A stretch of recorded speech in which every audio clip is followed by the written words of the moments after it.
যদি আমাকে বলে দেয় কোন ফেরেশতা এবং আমাকে যদি বলা হয় এমদাদুল্লাহ আজ নিশ্চিত সবে কদরে তোমার কেবল একটি দোয়া কবুল হবে, আর কোনো দোয়া কবুল হবে না, একটা দোয়াই করার সুযোগ দিলাম, এটাই বলো যেটা একটা এটাই কবুল হবে, তো সেই দোয়াটা তুমি কি বলবা?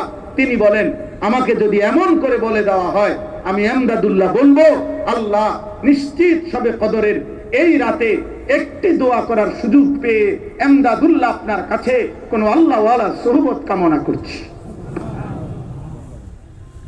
আপনার কোন প্রিয় বান্দার সান্নিধ্য দিয়ে দেন, আপনার কোন প্রিয় বান্দার সোহবত দিয়ে দেন। দোস্ত আমার, আল্লাহর প্রিয় বান্দা উত্তম মানুষ, নেক মানুষের সান্নিধ্য, উত্তম বন্ধু, উত্তম সঙ্গী। জীবন চলার পথে একজন নেককার মানুষ পাওয়া মিলা খোদার কসম, এটা জীবনের শ্রেষ্ঠ সম্পদ। কেউ একজন আমারে ধরে রাখবে, কেউ একজন আমারে শুধরায় দিবে, কেউ একজন আমারে টেনে ধরবে, টেনে ধরবে, টেনে ধরবে। আমার শায়েখ আরিফ বিল্লাহ হাকিমুন নফস আল্লামা মুফতি মুশতাকুর নবী কাসেমি হযরত দামাত বারাকাতু এই দেখা গেছে প্রতিনিয়ত জিজ্ঞাসা করে, কয়টা মাহফিল করছেন, কতক্ষণ বয়ান করছেন, এত দূরে কেন গেলেন, এত লম্বা সফর করলেন কেন, এতটা গ্যাপ হইল কেন? বলেন, এমন হইতে পারবে না, ওইটা হইতে পারবে না, এইটা হইতে। আমি ব্যক্তিগত ভাবে নিজের মাথায় হাজার হাজার বুদ্ধি আমার মাথার মধ্যে ঘুরে, শত শত বুদ্ধি। এই সব বুদ্ধি যদি আমি নিজে প্রয়োগ করতে চাইতাম বাংলাদেশে, দেশও ফেস লাগতো, আমিও ফেস লাগিয়ে গেলাম। হ্যাঁ হ্যাঁ, বুদ্ধির কোনো কুল কিনারা নাই। আপনি শুধু এখানে দাঁড়াইয়া কত কর্ণা মাইকটা দিয়া যে কালকে আমি একটু ঢাকা যাব, কেমনে গেলে ভালো হয়, আলহামদুলিল্লাহ, এরপরে একটু সুযোগ দেন আধা ঘন্টা একটু। আপনি দেখেন না বুদ্ধি, বাংলাদেশ বুদ্ধির খনি, কত শত বুদ্ধি আছে। তো হযরতের কাছে দেখা গেছে বহু বুদ্ধি এরকম বলি, হযরত বলছে এক কথা চিরচেন মনে খালি ঠিক আছে, বাদ বাদ। জীবনের বহু কিছু থেমে যায়, আবার জীবনের বহু কিছু আগায় যায়। এই জন্য ভাই, এই আয়াতের মূল বক্তব্য, এই কথাটা আমি বলতেছি তর্জমা, কিন্তু মূল বক্তব্য হলো উত্তম সঙ্গী আর মন্দ সঙ্গী এটা বুঝা, এটা বুঝা। আল্লাহ নবী সাল্লাল্লাহু আলাইহি ওয়াসাল্লাম বলেছেন, আল মারউ আলা দীন খলিলিহি ফালইয়ানজুর আহাদুকুম মান ইউখালিলু। নবীজি বলেছেন, প্রত্যেক ব্যক্তি তার বন্ধুর আচরণ দ্বারা প্রভাবিত হয়, অতএব তোমরা লক্ষ্য রেখো কাকে বন্ধু বানাচ্ছ। রাসূলুল্লাহ সাল্লাল্লাহু আলাইহি ওয়াসাল্লাম বলেছেন, নবীজি বলছেন, আল্লাহ নবী সাল্লাল্লাহু আলাইহি ওয়াসাল্লাম বলছেন, সবাই খেয়াল করেন, আল্লাহ নবী বলছেন, ইন্নামা মাসালুল জালিসিস সালিহ ওয়াল জালিসিস সু কাহামিলিল মিস্ক ওয়া নাফিখিল কির। নিশ্চয়ই উত্তম সঙ্গী এবং মন্দ সঙ্গী উদাহরণ কার মতো? নবীজি বলেন, উত্তম সঙ্গী আতর বিক্রেতার মতো, মন্দ সঙ্গী কামারের দোকানদারের মতো। কামারের দোকানে যে এই এমনি এমনি এটা টানে, যে খাফর যেটা দিয়ে টানলে কয়লা কি হয়, লাল হয়, এইটা যে টানে, এই বেটার মতো। এই বেটা কামারের দোকানে যে কয়লাতে ফু দেয়, অর্থাৎ এটা দিয়ে হোক আর মুখ যেটা দিয়ে হোক, সুঙ্গা দিয়ে হোক, ওই বেটার মতো, কামারের দোকানের ওই কর্মচারীর মতো। নবীজি উদাহরণ দিয়ে বুঝাইছেন, ফাহামিলুল মিস্ক, তুমি মনে রেখো উম্মত, একজন আতর বিক্রেতার কাছে যদি তুমি যাও তাহলে তিনটা জিনিস পাবে। এক, ইম্মা আন ইউহযিকা, অর্থাৎ হয়তো সে তোমাকে ছোট্ট এক বোতল আতর হাদিয়া দিবে। দুই, অথবা ওয়া ইম্মা আন তাবতাআ মিনহু, তুমি তার থেকে টাকা দিয়ে আতর কিনে নিবে। অথবা ওয়া ইম্মা আন তাজিদা মিনহু রিহান তাইয়্যিবা, সে যদি তোমাকে নাও দেয়, তুমি যদি নাও কেন, তো কিছুক্ষণের জন্য হলেও তোমার নাকে আতরের সুগন্ধি লাগবে। এই তিনটার একটা হবেই, দুর্গন্ধ মিলবে না, সুগন্ধি মিলবে। কিনলে বাড়িতে নিয়ে আসবে, হাদিয়া দিলে সাথে নিয়ে আস। ওয়া নাফিখুল কির, আল্লাহর নবী সাল্লাল্লাহু আলাইহি সাল্লাম বলেন, কামারের দোকানে লোহার ময়লা ঝংকার করে যেই বেটা, অথবা ওই কয়লার মধ্যে ফু দেয় যেই বেটা, তার কাছে গিয়ে যদি তুমি বসো তাহলে তোমার দুইটা ক্ষতি হবে। ইম্মা আন ইউরিকা সিয়াবাকা, কিছুক্ষণ বসলে একটু পরেই দেখবা লুঙ্গির কোনা, জামার কোনা পুড়ে যাবে, কোন এক কোনা হয়তো ফিরে গেছে। আর নাই তো ওয়া ইম্মা আন তাজিদা মিনহু রিহান খাবিসা, অথবা তুমি তার থেকে যে কতক্ষণে বসবে ওই কতক্ষণ অবশ্যই তোমার নাকে ধোঁয়ার দুর্গন্ধ অবশ্যই পাবে। তার মানে এখানে কল্যাণ কিছু পাবে না, হয় কাপড় পুড়বে আর নাই তো নাকে ধোঁয়ার দুর্গন্ধ না। আল্লাহর নবী সাল্লাল্লাহু আলাইহি সাল্লাম বলেন, অতএব তুমি সিদ্ধান্ত নাও তুমি উত্তম সঙ্গী নির্বাচন করবা নাকি মন্দ সঙ্গী নির্বাচন করবে। রাসূলুল্লাহ সাল্লাল্লাহু আলাইহি সাল্লাম বলেন, লা তুসাহিব ইল্লা মুমিনান, ঈমানদার ছাড়া কাউকে বন্ধু বানায় না। নবীজি বলেছেন, ওয়ালা ইয়াকুল মালাকা ইল্লা তাকিয়ুন, তুমি তোমার মাল, তোমার অর্জন সম্পদ ভালোবাসা মহব্বত দিয়ে, কলিজার ভালোবাসা দিয়ে মুত্তাকি ব্যতীত, আল্লাহ ভীরু ব্যতীত কাউকে খাওয়াবে না।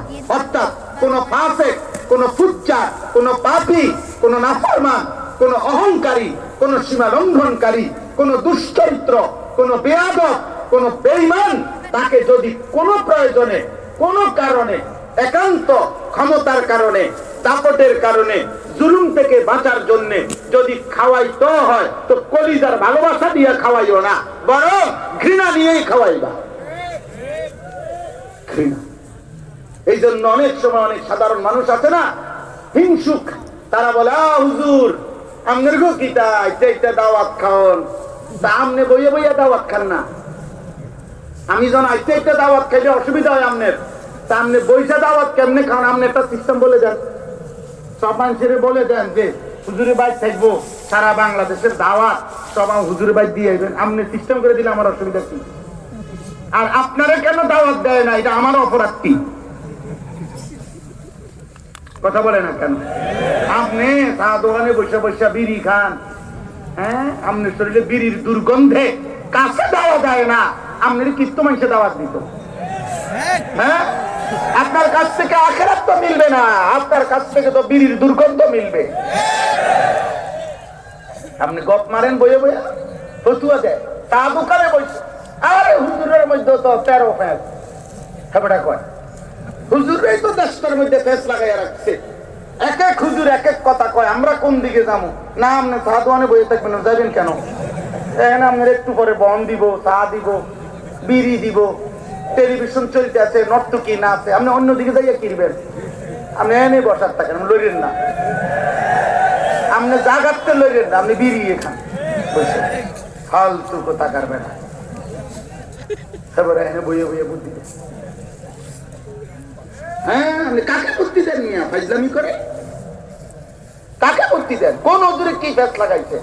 হুজুরদের ফ্যাসে বইরে নি বিড়ি খান, যে হুজুরের একটা ফ্যাস লাগাই রাখছে, আমার 2জন হুজুর আইয়া কইলো খাইতাম, আর 2জন আইয়া মানা করলো, আমগো ফ্যাসে নিয়ে আপনি সুদ খান, আপনি যাই যে 30 বছর কিস্তি নিলেন, সুদ খান, আমরা হুজুরকে ফ্যাসে কইরা, হ্যাঁ, কথা বলেন না কেন?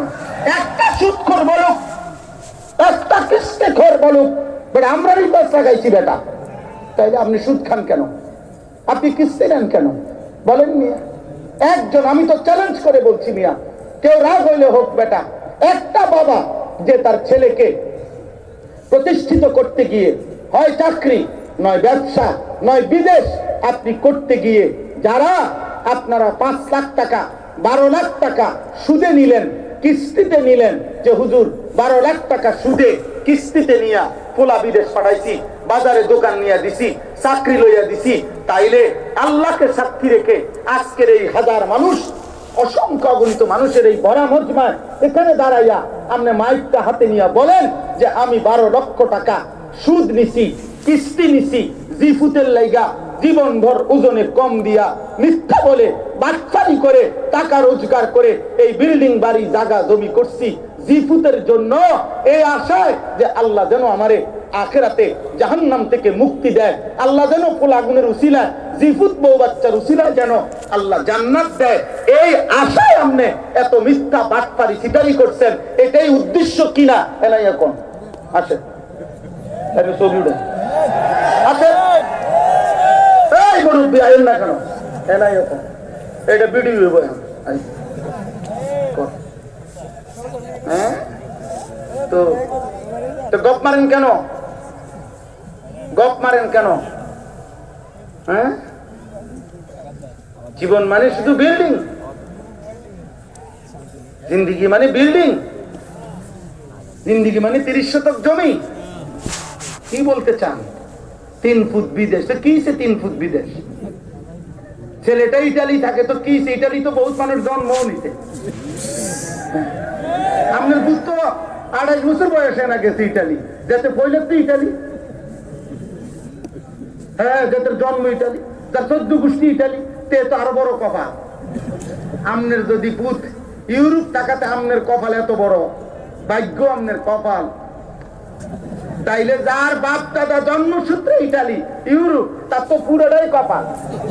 তার নাকও নাই, চোখও নাই, ঠোঁটও নাই, পুরোটা কপাল। কপালের কারণে চোখ নাক কান হয়তো অন্য জায়গায়। পাগলামি করেন মিয়া, আমি বিদেশের বিরোধিতা করছি না, ইটালি হারাম বলছি না, ইউরোপকে হারাম বলি নাই বেটা। কিন্তু এক মুসলমান, এক ইমানদার, আপনার জীবনের সফলতা, আপনার জীবনের সার্থকতা আপনি টাকা, সম্পদ, বিদেশ, বিল্ডিং, দালান, ব্যবসাকে বললেন কেন? এটা না আমার বলা, এটাকে বলবেন কেন মিয়া? মুমিনের সফলতা আখিরাত, মুমিনের সফলতা জান্নাত, মুমিনের সফলতা ডান হাতে আমল নামা, মুমিনের সফলতা জাহান্নাম থেকে মুক্তি। আম্মা মান উতিয়া কিতাবাহু বিয়ামিনি, আল্লাহ বলছে যেদিন আমল নামা মুমিনের ডান হাতে দেওয়া হবে, ইমানদার একটা চিৎকার দিবে আর হাসরবাসীকে বলবে হা উমুকরাউ কিতাবিয়া, এই হাসরবাসী দেখো না, দেখো না আমার নাম জান্নাতীদের মধ্যে উঠছে। ইকরাউ কিতাবিয়া, আমার আমল নামা দেখো, দেখো আমার নাম কোথায়।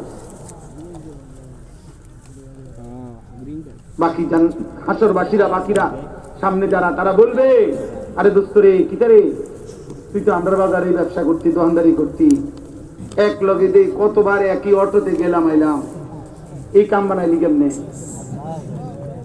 আমল নামা ডাইন হাতে নেওয়ানোর মতো নেক আমল করলি কোন সময়? কহা দোস্ত ইন্নী জানান্তু আন্নী মুলাকিন হিসাবিয়া, আমি কলিজা দিয়া বিশ্বাস করতাম এই আখিরাত হবে, হাসরের মাঠ হবে, ফলে আমি ব্যবসাও করেছি, বাজারও করেছি, সংসারও করেছি, 5 ওয়াক্ত নামাজ জামাতেও পড়েছি, আমি উপার্জনও করেছি, আবার খেয়াল রাখছি একটা টাকা যেন হারাম না হয়, সুদের না হয়, মিথ্যা না হয়, ধোঁকা না হয়, প্রতারণার না। আপনাদের বিশ্বাস হয় ইমানদার হালাল উপার্জনকারী ব্যবসায়ী বাংলাদেশে নাই? কথা বলেন না কেন? নাই, অবশ্যই আছে। কয়জন দেখবেন মিয়া? আপনি দেখবেন কেমনে? হারাম করতে দেখবে, ভালো মানুষ দেখবেন কেমনে? আপনি যে যেমন সে তো খুঁজেই পায় তেমন। আল জিনসু ইয়ামিলু ইলাল জিনস। অতএব দয়া করে আপনাদের কাছে এটা বললাম, আল্লাহর নবী সাল্লাল্লাহু আলাইহি সাল্লাম বলেছেন উম্মত সিদ্ধান্ত নাও, সিদ্ধান্ত নাও, উত্তম মানুষকে সঙ্গী বানাও। তোমার দোকান হোক, তোমার ব্যবসা হোক, তোমার স্ত্রী হোক, তোমার বন্ধু হোক, তোমার চলার পথের সঙ্গী হোক। যুবক ভাই, তোমাদেরকে বলছি আব্বা, জীবনের সবচেয়ে বড় ব্যর্থতা মনে রাখো বা অসৎ সঙ্গ, মন্দ লোকের সংস্পর্শ। সমবয়সী সহপাঠী যদি চরিত্রহীন হয়, লম্পট হয়, নারী লুবী হয়, জিনা ব্যভিচারের দৃশ্যে অভ্যস্ত হয়, মদ করে, নেশা করে, গাঁজা করে হয়, কোন মেয়ের সাথে হারাম প্রেম করে, হারাম সম্পর্ক করে, দোস্ত আমার হাত জোড় করে বলি আব্বা, আমার নওজোয়ান সন্তান, আমার কিশোর ভাই, আমার যুবক ভাই, দোস্ত তোকে বলি ভাই, আমার ওই ছেলেটা তোরে নষ্ট করে দেবে। 8 ঘন্টা যার সাথে চললি, একবারও যার জবানে মালিকের নাম উচ্চারণ হইল না, 3টা থেকে রাত 11টা পর্যন্ত বন্ধু নামের যার সাথে চললি ফিরলি বাবা, এই 8 ঘন্টা, এই 8 ঘন্টার মধ্যে আসর, মাগরিব, এশা 3 ওয়াক্ত নামাজের আজান হইছে। বন্ধু নামের এই শয়তান, বন্ধু নামের এই দুষ্ট একটা বারো তোকে বললো না, কিরে দোস্ত তুইও মুসলমান, আমিও মুসলমান, চল না নামাজ পড়। ও কিসের বন্ধু? ও শয়তান। ও কি শয়তান, শয়তান। আমি বললাম যদি তাফসীর সুনির্দিষ্ট দলিল দেখতে চান আমি দলিল দেখাবো। আমার কাছে তাফসীরের মধ্যে স্পষ্ট লেখা আছে প্রত্যেক ওই ব্যক্তি মানুষকে যে পথভ্রষ্টতার দিকে নিয়ে যায় তাকেও রূপকাঠে শয়তান বলা যায়।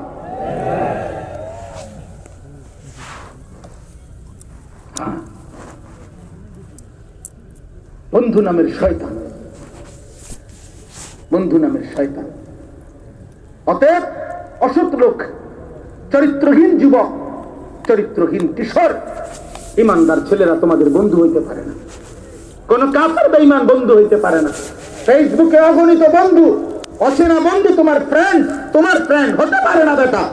কোন ইহুদির বাচ্চা তোর বন্ধু হবে কেন? কোন খ্রিস্টানের বাচ্চা তোর বন্ধু হবে কেন? কোন হিন্দুর বাচ্চা তোর বন্ধু হবে কেন বেটা? কেন বন্ধু হবে? বন্ধু হইতে পারে না। সম্পর্ক থাকতে পারে, দুনিয়াবি প্রয়োজন, তার সাথে আমাদের চলতে পারে, কোনো অসুবিধা নাই। বাংলাদেশে আমরা কাউরে চলে যেতে বলি নাই। আমরা সংখ্যাগরিষ্ঠ মুসলমানের বাংলাদেশে সংখ্যালঘু হিন্দু অথবা সংখ্যালঘু অন্য কোনো মানুষকে আমরা চলে যেতে বলছি কোনোদিন? আমরা তাদেরকে বাধাগ্রস্ত করেছি বন্ধু? না। কিন্তু কলিজার সম্পর্ক, ভালোবাসা, হৃদয়ের বন্ধুত্ব সেটা শুধু মুমিনের জন্যই হবে। ইন্নামা ওয়ালিয়ুকুম, আল্লাহ বলছে তোমাদের বন্ধু হবে আল্লাহ ওয়া রাসূলুহু, আল্লাহর রাসূল, ওয়াল্লাযীনা আমানু আল্লাযীনা ইউকিমুনাস সালাহ, আল্লাহ বলছে এবং যারা মুমিন নামাজি তারা তোমাদের বন্ধু হবে। আল্লাহ আমাদেরকে বুঝ দান করে। এবার আসেন এই আয়াতের অংশটা শেষ করি। এই আয়াতের মূল বক্তব্য হলো রাসূলুল্লাহ সাল্লাল্লাহু আলাইহি সাল্লামের জামানায় মক্কার কুরাইশদের একজন সর্দার ছিল উকবা ইবনে আবি মুআইত তার নাম। এই কাফের সর্দার মক্কার সর্দারদের মধ্যে সম্ভ্রান্ত সর্দার ছিল, অনেক ধনী ছিল, অনেক বড় ব্যবসায়ী ছিল। সে নিয়মিত মক্কার বাহিরে দূর দূরান্তে ব্যবসা করতে যাইত। আর 2 মাস 3 মাস 6 মাস 1 মাস 15 দিন পরে ব্যবসার থেকে যখনই ফিরে আসতো মক্কায়, তো মক্কার সম্ভ্রান্ত ব্যক্তিদেরকে সে মেহমানদারি করত। তার একটা অভ্যাস ছিল নিয়মিত। এটা এমনিতেই আরবের মেহমানদারি প্রসিদ্ধ, তো তার মধ্যে মেহমানদারির গুণ ছিল। উকবা ইবনে আবি মুআইত তো সে করছে কি, একদিন ব্যবসার থেকে আইসা সবাইরে যে দাওয়াত দিছে তার বাড়িতে, আমাদের প্রিয় নবী সাল্লাল্লাহু আলাইহি সাল্লাম তিনিও যেহেতু কুরাইশের সম্মানিত ব্যক্তি, তো নবীজিকেও দাওয়াত দিছে। নবীজি আসছেন তার ঘরে। আসার পরে সবাইকে যখন খাবারের দস্তরখানে বসাইতে সবার হাত ধোয়াইতেছিল, আল্লাহর নবী তখন হাত ধুইতেছিলেন না। তো উকবা ইবনে আবি মুআইত বলল, মুহাম্মদ হাত ধুইতেছো না কেন? তখন আল্লাহর নবী সাল্লাল্লাহু আলাইহি সাল্লাম বললেন, চাচা যতক্ষণ আপনি আমার কালেমা না পড়বেন ততক্ষণ আমি হাত ধুবো না, খানাও খাবো না। উকবা ইবনে আবি মুআইত চিন্তা করছে, আমি কুরাইশ, আমার আজীবনের পরিচিতি সুনাম যে মেহমানকে আমি মেহমানদারি করি, আমি মেহমান নওয়াজ। আজকে যদি মুহাম্মদ না খাইয়া আমার বাড়ি থেকে উঠে চলে যায় তাহলে গোটা আরবে আমার বদনাম হবে যে উকবার বাড়ি থেকে মেহমান না খাইয়া চলে গেছে। তখন উকবা ইবনে আবি মুআইত তার মেহমানদারির ঐতিহ্য ধরে রাখার জন্য নিরুপায় হয়ে কালেমা পড়ছে নবীজির সামনে। সুবহানাল্লাহ, ফোন রাখেন না আর রাখেন না, শুনেন না, কথা শেষ হোক না। এরপরে নবীজি সাল্লাল্লাহু আলাইহি সাল্লাম খানা খাইতেন। খানা খাওয়ার পরে নবীজি বিদায় নিতেন। এইবার এই উকবা ইবনে আবি মুআইত, ওই আরো মেহমান আছে না, এই বাকিগুলো তো কাফের। এই বাকি কাফেরদের মধ্যে উবাই ইবনে খালফ, এই নিকৃষ্ট কাফের যে উমাইয়া ইবনে খালফ, হযরত বেলালের যে মনিব, এরা ভাই। এই উবাই ইবনে খালফ এই বেঈমান সাথে সাথে উকবা ইবনে আবি মুআইতকে ধরছে, আচ্ছাইবা বলছে, দোস্ত তোর লগে আজগা আমগো কতদিনের বন্ধুত্ব? কয় যে এই ছোটবেলার বন্ধুত্ব, ল্যাংটাকালের বন্ধুত্ব, মানে ছোটবেলার থেকেই কি বন্ধুত্ব আমরা। তখন উবাই ইবনে খালফ বলল, এটা কি করলি আজকে? কি করলি? লাকাত সাবাকতা, আজ তুমি আমাদের সবার সামনে এতদিনের বন্ধুত্ব ত্যাগ করে একসাথে আমরা চলি ফিরি, তুমি আজকে ধর্ম ত্যাগ করলা। বাপদাদার ধর্ম তুমি আমাদেরকে না বলে না কয়ে ত্যাগ করলা, তাইলে এতদিনের বন্ধুত্বের কি মূল্য আছে? তোমার লগে আমার আজকে এতদিনের তোর বন্ধুত্ব, একসাথে আমরা মদ খাই, একসাথে জুয়া খেলি, একসাথে মানুষ কই নাই, বুঝলেন না? যাবতীয় সিটারি বাটপারি তো এই মক্কায় আমরা একসাথে আজকে এতদিন ধরে করতেছি। এখন কথা নাই বার্তা নাই, হঠাৎ করে মুহাম্মদের কালেমা গ্রহণ করলা। তখন উকবা ইবনে আবি মুআইত বলছে, দোস্ত তোমাদের সাথেই আমার বন্ধুত্ব, কিন্তু তোমরা তো দেখছো সে তো খাবার খাচ্ছে না।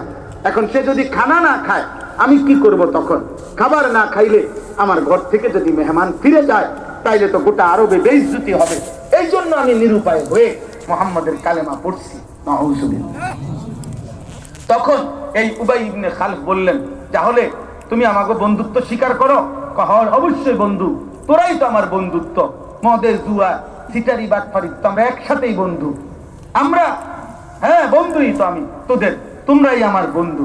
তাহলে যদি বন্ধুত্ব ঠিক রাখতে হয় এই মুহূর্তে তুমি মুহাম্মদ যেখানেই পাইবা, যে অবস্থায়, ওইখানে গিয়া তার কপাল বরাবর থুতু মেরে নাউজুবিল্লাহ তার কালেমা তারে ফেরত দিবা।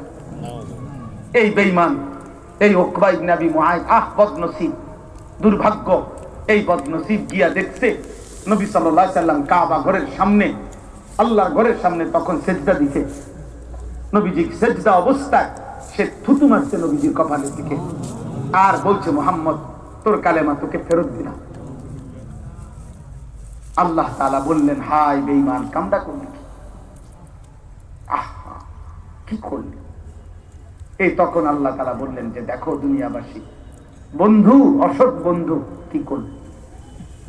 সে তো কালেমা পড়েই ফেলছিল, ইচ্ছায় হোক অনিচ্ছায় হোক কালেমা তো পড়েই লাইছিল, কিন্তু বন্ধু নামের শয়তান, বন্ধু নামের অসৎ লোকটা তাকে আজ কি করে দিল? বরবাদ করে দিল, বরবাদ করে দিল। সেদিন আখিরাতে কি হবে তাদের?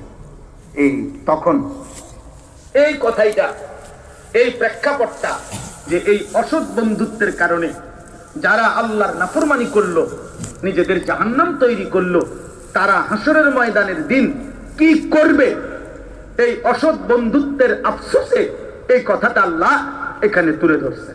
এই জন্য আমি যেহেতু ব্যক্তিগতভাবে কিশোর যুবকদেরকে একটু বেশি বলি বাবা, এই জন্য আমি বললাম, নওজোয়ান ভাই, তোমরা অধিকাংশই অসৎ বন্ধুদের খপ্পরে পড়ে চরিত্রহীন কোনো ছেলে, চরিত্রহীন কোনো মেয়ে, মনে রাখ বাবা, বিবাহ বহির্ভূত যেই কোনো মেয়ে যেই তোমার সাথে প্রেম করে, বিবাহ বহির্ভূত যেই কোনো মেয়ে যেই তোমার সাথে কোনো রকমের ভালোবাসার সম্পর্ক আদান প্রদান করে, খোদার কসম, রব্বে কাবার কসম, মনে রাখবা ওইটা বেহায়া, ওইটা চরিত্রহীন, ওইটা লম্পট, ওইটা জেনাকার, ব্যভিচারিণী নারী। বলে হুজুর, আমারে বলছে এক ছেলে, হুজুর ও আজকে 3 বছর সব সময় হিজাব পরে, আমার সাথে ছাড়া পৃথিবীর কারোর সাথে কথা বলে না। সুবহানাল্লাহ। আমনে আব্দুল কাদের জিলানী স্বাস্থ্য ভাই, আমনে জোনায়েদ বাগদাদির একবারে কুবেত ভাই, আমনের লগে কথা বলি গুণ হয় না, আমনের লগে যে 3 বছর কথা বলি এটা গুণ হয় না, এটা গুণা না, গুণা ওই অন্য মানুষের লোক বলি।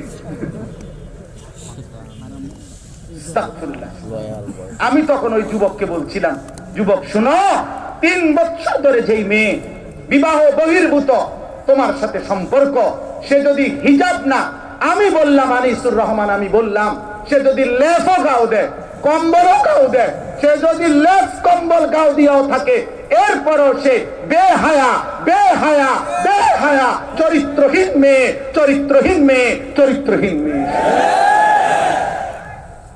ফাহিয়া জানিয়া, সে ব্যভিচারিণী নারী। আল্লাহ ওয়াদা দিতে, বান্দা আয-জানি লা ইয়ানকিহু ইল্লা জানিয়াতান আও মুশরিকা।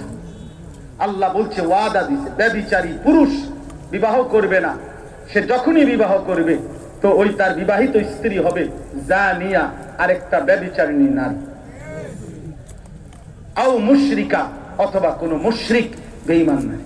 এজন্য চরিত্রহীন যুবক যদি তওবা না করো, এই নারী দেখে অভ্যস্ত, ছবি দেখে অভ্যস্ত, উলঙ্গ দৃশ্য দেখে অভ্যস্ত, কোন মেয়ের সাথে অথবা আপনজন কোন মেয়ে, চাচাতো বোন, মামাতো বোন, ফুফাতো বোন, খালাতো বোন, আপনজন কারোর সাথে যাদের হারাম, অবৈধ, বিবাহ বহির্ভূত, নাজায়েজ যাদের সম্পর্ক, যদি তওবা না করো, যদি আল্লাহ মাফ না করে, তোর কপালে বিবাহিত স্ত্রী জুটবে আরেকটা জিনাকার অথবা বেঈমান।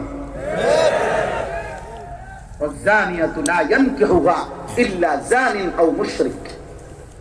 আল্লাহ বলছে ব্যভিচারিণী নারী তাকেও বিয়ে করবে না, যেই করবে সে ব্যভিচারী পুরুষ অথবা মুশরিক পুরুষ। ওয়া হুররিমা যালিকা আলাল মুমিনিন। আল্লাহ বলছে ঈমানদার পুরুষ এবং নারীর জন্য ব্যভিচারী পুরুষ এবং নারী হারাম ঘোষণা হলো, হারাম।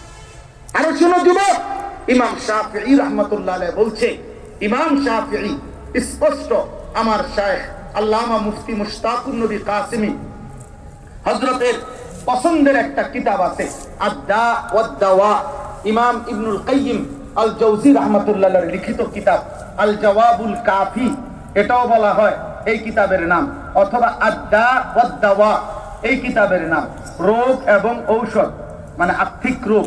ওই কিতাবটা হযরতের কাছ থেকে পড়ে আমিও পড়ছিলাম, আমার কাছেও আছে এখন, এই কিতাবের মধ্যে আছে, আমি নিজে পড়ছি। ইমাম শাফিঈ রাহমাতুল্লাহ বলছে, আয-যিনা কারজুন, ব্যভিচার, নারী পুরুষের হারাম সম্পর্ক, এইটা কারজ, এটা একটা ঋণ, এটা একটা ঋণ, এটা একটা ঋণ। তিনি বলছেন, হে যুবক, যদি কেউ বিবাহ বহির্ভূত জিনা করে থাকো, ব্যভিচার করে থাকো, যদি তওবা না করো, যদি আল্লাহ মাফ না করে, খোদার কসম, ইমাম শাফিঈ পৃথিবীর বিখ্যাত মুজতাহিদ ইমাম, তিনি বলছেন, তাহলে অবশ্যই তোমার পরিবারের কাউকে দিয়ে তোমাকে সেই ঋণ শোধ দিতে হবে, শোধ দিতে হবে, শোধ দিতে হবে। আজকের সমাজের মধ্যে প্রতিদিন প্রতিদিন এই ইমানদার যুবকরা, ইমানদার বিবাহিত পুরুষরা, আপনাদের কাছে বলি, আপনার আখলাকের হেফাজত করেন, আজকে তওবা করেন, পিছনের জিন্দেগির জন্য তওবা করেন। প্রতিদিন এই সমাজটার হালাত হইল, এই দেশের হালাত হইল, চলতি পথে আমরা প্রতিদিন শুনি পরকীয়ার আসক্তি অসংখ্য অগণিত ফ্যামিলিকে জাহান্নামের ঘর বানায় ফেলছে, জাহান্নামের ঘর, জাহান্নামের ঘর। স্বামী বেচারা হঠাৎ করে শুনে তার স্ত্রী নাই, আহা আহা, বেচারার যৌবনের 18 বছরের উপার্জন সব শেষ, সব শেষ। সে আজ 12 বছর বিদেশ করছে, সে আজ 18 বছর বিদেশ করছে, একটা একটা টাকা রক্ত পানি করে কলিজায় বাইন্ধা বাড়িতে দিছে। আজ অসভ্য চরিত্রহীন স্ত্রী বাইকে গেছে, বাইকে গেছে। ঘরকে ঘর, ঘরকে ঘর, ঘরকে ঘর। নারী কোনোভাবেই, যারাই মনে রাখবেন, যারাই নিজ ঘরের স্ত্রীকে আপনি আহ্লাদ করতে গিয়ে বেহায়া, বেপর্দা, অনায়াসে বাজারে ছেড়ে দিচ্ছেন, বেডির হাতে মোবাইল 2টা, বড় বড় মোবাইল 2টা, বলে তো হিজাব পরে, হিজাবের উপরে যে ডিজাইন করছে, এত্তেবেলা আগে দিদি কিন্তু ইডিবালা ছিল, হিজাবের মানে বেড়াই তো ঘাসটা, হিজাবে নেই তো এমন ডিজাইনেবল, মাথার উপরের এটা স্কার্ফ, এইটা স্কার্ফ তো না, এটা স্কার্ফ, এইটার মধ্যে 12 রকমের ফেস দিয়া, এরপরে এইটাকে যে কোনো ভাবে সিদ্ধান্ত একটাই যে পর পুরুষ আমি এমন ভাবে পোশাক পরবো, এমন ভাবে সাজবো, অটো ড্রাইভার থেকে, সিএনজি ড্রাইভার থেকে, অদিল্লা বদিল্লা থেকে শুরু করে উচ্চ পদস্থ ব্যক্তি পর্যন্ত, বেড়া তুই বেড়া চাইছি না, তোর আব্বাই চাইবো, বেড়া বেড়া দরকার হলে পাউডার আরো দেবো, বেড়া পাউডারে না কদ্দুর আর কিটা, হ্যাঁ লাগলে দরকার হলে প্যান লাভবির বালতি চুবানি দিবে প্রয়োজন। তুমি চাইতা না কেন? তোমার বাপে চাইবো, চাইবা না? এইভাবে সাইজা বাইব। আরে এবটা জামাই, এবটা জানে, এবটার বউ, তুমি টুটু টুটু, এবটার ব্যাস, এটা আকামলা কা পুরুষ বেটা। আপনার বউ বাগবো না তো কার বউ বাগবো বলেন? মিয়া আখলাকের হেফাজত করেন, আখলাকের হেফাজত করেন। কোনোভাবেই যুবক ভাই, নওজোয়ান অবিবাহিতদেরকে বললাম, চরিত্র নষ্ট করো না আব্বা, তোর কপালে ভালো নারী জুটবে না রে বাপ। মোবাইলের নারী আর রাস্তার নারী আর বাস্তবতার বিবাহিত স্ত্রী এক না বাপ, কঠিন হবে, কঠিন। স্ত্রী যদি খারাপ হয়, স্ত্রী যার পরকীয়ায় আসক্ত হয়, যার বিবাহিত বউ অন্য পুরুষে আসক্ত, খোদার কসম তার আর জাহান্নামে যাওয়ার দরকার নাই, জাহান্নাম তো জ্বলতেই আছে, তার তো জাহান্নাম জ্বলতেই আছে। আল্লাহ আমাদেরকে বুঝ দান করে, আল্লাহ আমাদেরকে হেফাজত করে। চলেন, আল্লাহ তাআলা বলেন ওয়ায়াউমা তাশাক্কাকুস সামাউ বিল গামাম, আল্লাহ তাআলা বলেন কিয়ামতের দিন আসমানটা মেঘে ঢেকে যাবে। ওয়া নুযিলাল মালাইকাতু তানজিলা, কোটি কোটি মেঘ ভেদ করে আল্লাহর ফেরেশতারা নেমে আসবে হাসরের মাঠে। আল মুলকু ইয়াউমা ইযিনিল হাক্কু লির রহমান, আর সেদিন সমস্ত মালিকানা বাদশাহী মহান আল্লাহ তাআলার জন্য নির্ধারিত হবে হাসরের ময়দানে। আর একটু নজর দেন, হুজুর আসতেছেন আলহামদুলিল্লাহ, আপনারা আমার কথাটাও শেষ। ওয়া কানা ইয়াওমান আলাল কাফিরিনা আসীরা, আল্লাহ বলেন সেই হাসরের দিন অবিশ্বাসী, নাফরমান, বেঈমান, পাপীদের জন্য বড় বেশি কঠিন হবে। এই দেখেন, এরপরে বলতেছেন আল্লাহ ওয়া ইয়াউমা ইয়া'আদ্দুজ যালিমু আলা ইয়াদাইহি ইয়াকুলু ইয়া লাইতানি ইত্তাখাযতু মা'আর রাসূলি। আরে ভাই এদিকে তাকান, বললাম না হুজুরকে নিয়ে আসতেছে, এখানে আসলেই তো দেখবেন। তো আল্লাহ তাআলা বলেন,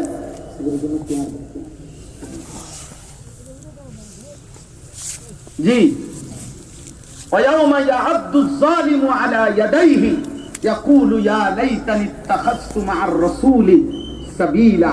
আল্লাহ বলেন সমস্ত পাপী, নাফরমান, আল্লাহর অবাধ্য, আল্লাহর দুশমনরা সেদিন নিজেদের আঙ্গুল, নিজেদের দাঁত দিয়ে এইভাবে কামড়াইয়া ছিঁড়ে ফেলতে চাইবে আফসোসে আফসোসে, আর বলবে হায় আমার আফসোস, আমি যদি রাসূলের পথ ধরতাম। ইয়া ওয়াইলাতা লাইতানি লাম আত্তাখিজ ফুলানান খলিলা, এই কথাইটা বলবে, হায় আমার মন্দ কপাল, আফসোস, আমি যদি অমুককে, যে যার কারণে পাপ করছে, যে যার কারণে কুফরি করছে, যে যার কারণে শিরিক করছে, যে যার কারণে বিদআত করছে, যে যার কারণে জুলুম করেছে, যে যার কারণে কবিরা গুনাহ করেছে, খোদার কসম সে তাকে স্মরণ করে বলবে হায় আফসোস, আমি যদি তাকে বন্ধু না বানাইতাম। লাম আত্তাখিজ ফুলানান খলিলা লাকাদ আদাল্লানি আনিয যিকরি বাদা ইয জাআনি।